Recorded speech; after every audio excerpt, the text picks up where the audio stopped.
hapon kinatong latest weather update, ang northeasterly surface wind flow ang padayon nakaapekto sa amihanang bahin sa Luzon.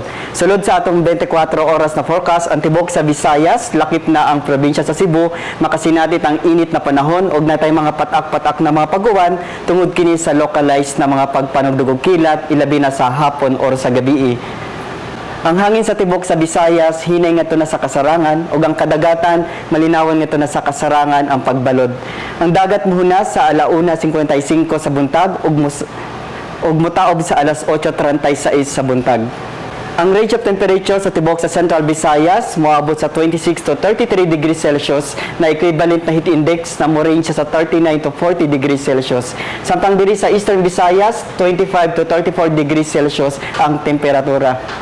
Ang adlaw mo silang sa 5:33 sa buntag ug para sa atong mga dugang detalye, mobisita ta sa atong mga official social media account sa atong website sa www.bagongdatpagasa.dust.gov.ph.